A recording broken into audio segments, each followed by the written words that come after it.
We will now continue with the second question and answer session. This question comes to us from Panama. It was faxed in, and this is how it reads. Should organizations direct their skill development efforts in the use of e-technology and other new global competencies more towards their higher managerial than to their middle and operational levels, and why? And why? In many ways, I guess my attitude is that upper management are there to support the lower level people. The lower level people are the ones who serve the customer, who develop the programs and the services and the products.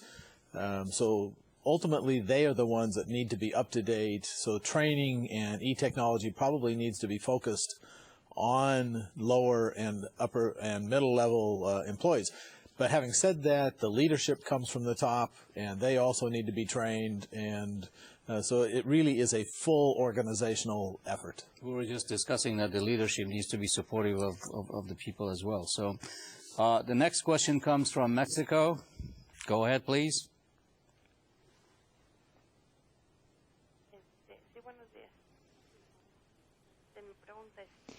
Good morning. My question is, if Latin America, if you need to attract personnel in the economic sectors with people with experience, and can you attract people that have just graduated from college with, say, a BA degree? Experience is important these days, and the question for a young person is, where do I get that experience so that I can get a job? In the United States, we put a lot of emphasis on work experience while going to school. That means internships, summer opportunities, special projects where employers work with the schools so that students can gain that experience. Otherwise, I think students need to find occupations where employers are willing to do some development and some training so that they can move into the jobs that require more experience. And thank you. Our next question is from New Delhi, India. This was also faxed in. In what ways should reward systems be different within different cultures? If this is the case, how can multinational organizations deal with this situation? This is a really important question in my area of international human resource management. Many big companies, the leadership of many companies have the attitude that they want to do the same thing everywhere.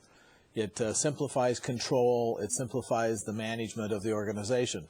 And yet the reality is local cultural attitudes and values have to be accommodated, particularly in the area of rewards. People's expectations for rewards, people's attitudes about what is an important reward varies from culture to culture. So from a human resource management point of view, the company needs to assess what those are in different locations and try to accommodate what is seen as important at the local level. Thank you. Our next question is from Zacatecas, Mexico. Go ahead, please.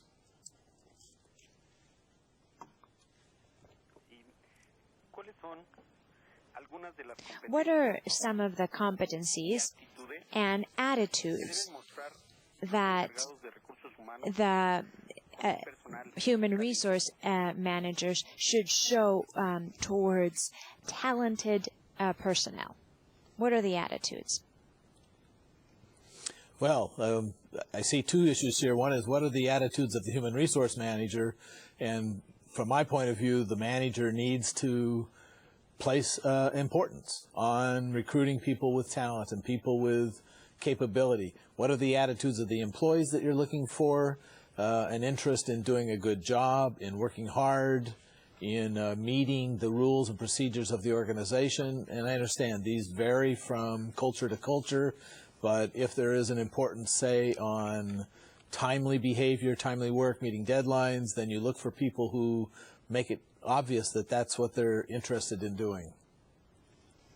Thank you. Our next question is also faxed in from Cuba, and here's how it goes.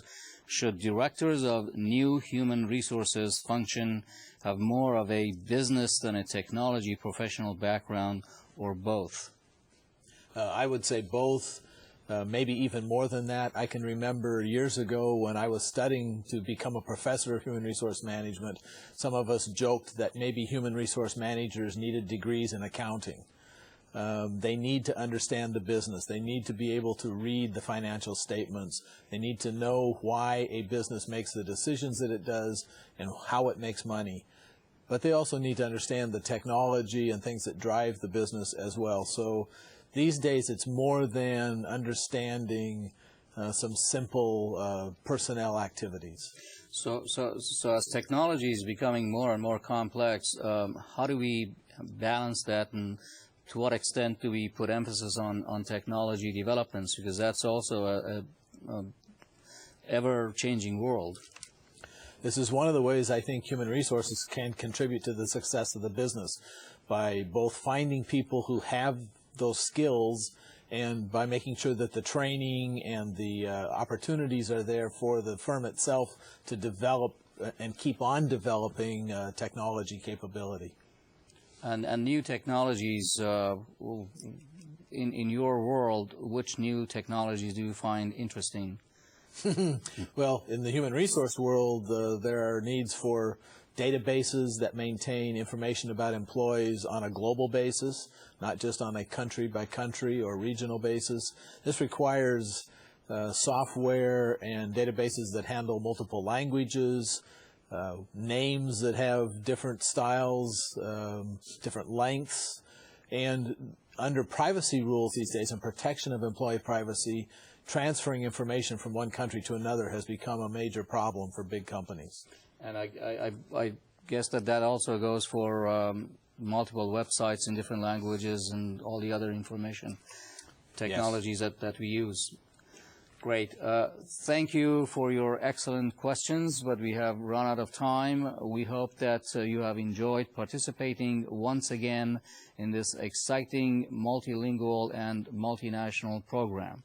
I invite you to visit the ITC Online video library at www.itc-gnet.org to make use of our rich catalog of webcasts, and particularly those related to our annual series theme, Service Excellence and Productivity for Global Success. Our next live video conference, airing October 5, 2006, will be titled Visioning with a Global Mindset, Reinventing Decision-Making and Networking. For additional information on this video conference series, please consult your participants manual, where you will find the dates and specific topics for each program, or visit the ITC website, where you can also find information on or purchase ITC's valuable new communication and collaboration resource, the ITC iPhone, an easy-to-use internet-based phone that will help us all connect more effectively across borders. For more information and details, please contact ITC. We also invite you to learn more about our online academic and certification entity, San Diego Global University, and enroll in its unique Master of Science degrees and Global Competency Diploma programs, fully available online in both English and Spanish. On behalf of all of us, I thank you for your ongoing participation and interest in this unique program. Thank you, and see you soon.